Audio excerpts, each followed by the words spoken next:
Hey guys, and welcome to this video where I'm going to be giving you some top tips on how to pass your CBT. So I think the first thing to be mindful of is that it's not really a test. There isn't strictly like a pass or fail that you get at the end, but at the same time the instructor can refuse to give you a CBT certificate if they think you're not going to be, I guess, safe enough on the roads, or they think, you know, you don't have like full control of the bike. By the way, if you're new to this channel, I go by Artista. I'm currently in the Peak District, as you can see. Lovely place to come and ride. And if you're able to subscribe to his channel, it would really help because it's still a very young channel, so it'd be great to get some more subscribers. Let me just navigate this turn.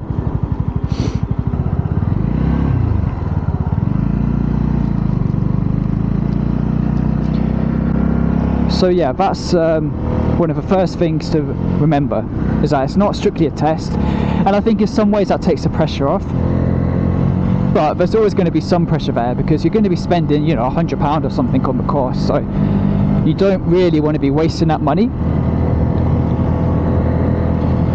So my tips would be, it's probably a bit cliche, but just try to relax and have fun with it. I was doing a similar thing to you. I think I said this in my last video, but I was going through lots of YouTube videos trying to figure out exactly what happens on the test, what to expect.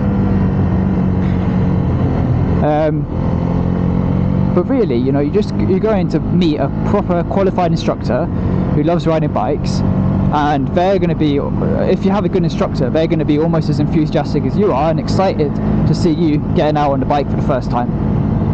So yeah, I'd never been on a bike before, and for me, I just had to really, like, you know, concentrate on what the instructor was saying. They really like it when you take the feedback on board. I think it's very easy to like make the same mistakes over and over.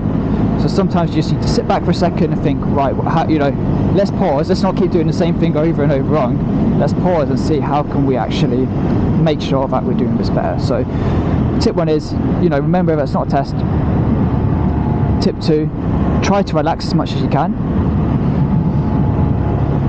Tip 3 would be observation. It's a big thing. You'll know if you've ever done like driving test for a car, that observation is one of the biggest things that people fail on. So it's things like doing shoulder checks, which you'll learn about, and something called lifesavers as well. So for example, as I'm going left now, I just check behind me in case there's a pedestrian, a cyclist, or another bike coming up on the side, just to make sure.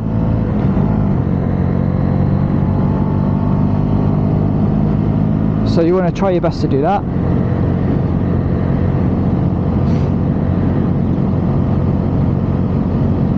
Just watch out for this cyclist here. Looks like someone's up with his bike.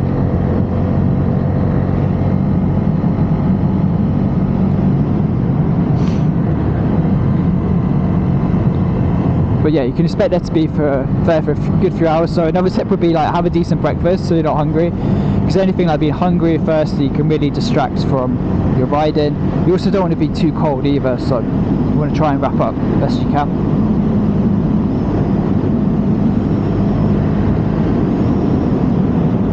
And then another tip I'd have is, if you're really worried about how you're going to get on with a bike, if you think you know you're not going to be able to comfortably ride a manual bike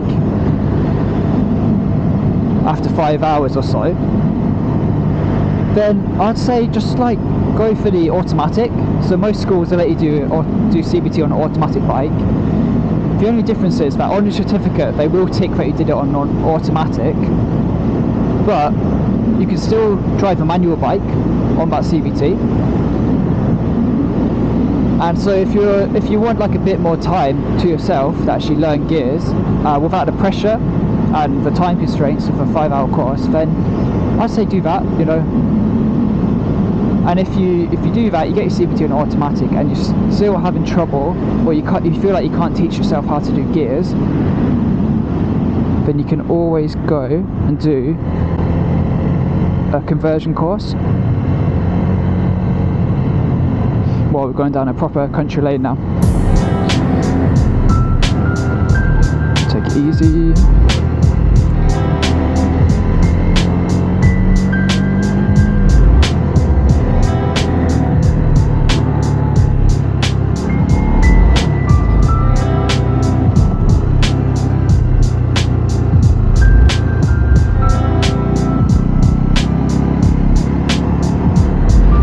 But yeah, so I hope those tips kind of help. I'm probably do another video where I go into a bit more detail when, I'm not on the bike. I can do a voiceover or something, but yeah, I hope that's useful, and if you can subscribe to the channel, I appreciate it.